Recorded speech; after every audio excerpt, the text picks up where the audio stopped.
خاله حسرت، آقا محمد امیر، شما اینجا چی میکنین؟ خیرتی باشه.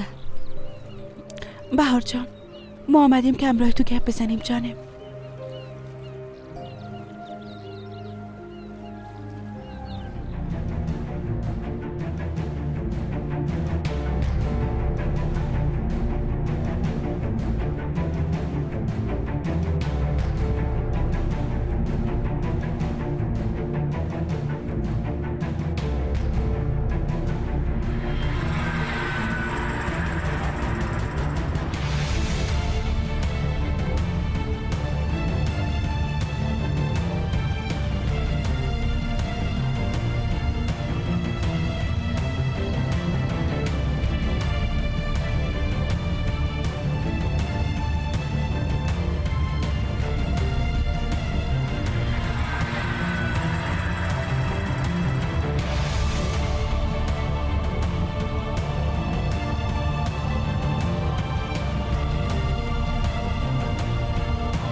من هنوزم نمیتونم باور کنم.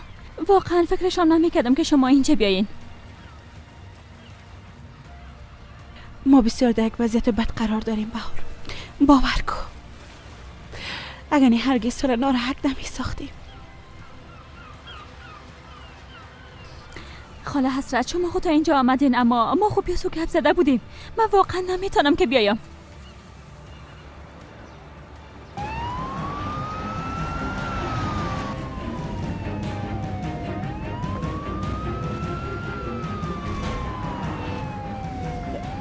چی شده؟ ضربان قلب مریض کن شده میره.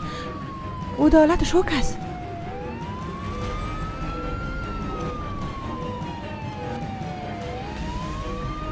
افسون تحمل کن. افسون تحمل کن. خدای تو ما را کمک کن. خدای تو ما را کمک کن.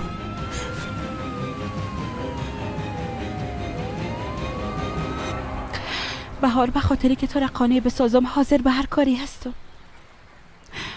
افسون بسیار مریض است. قسم معلوم میشه که از بین بره. همراه هیچ کدام ما گپ نمیزنه. حتی چشمای خدا باز نمیکنه. شاید با رفتن تو یک امید زندگیش پیدا شود. من خوب میفهمم که ما هیچ حق نداریم گپای خدا سر تو تحمیل کنیم، ولی من دیگه چاره ای ندارم. دخترم بسیار مریض است. کمکم کن بهار. خاله حسرت، میفهمین که جایتان در قلب من همیشه خاص بوده و میباشه. ما از اشتباهات افسون کاملا چشم پوشی کردیم، اما بازم دلایل زیادی به خاطر برنگشتن دارم. دخترم، او دلایل چی است؟ بگو که با هم حلش کنیم.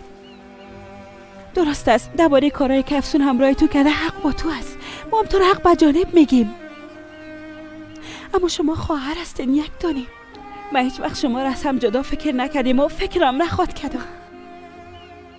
به خاطر خواهرتان بر نمیگردی؟ بگو بهار. ها؟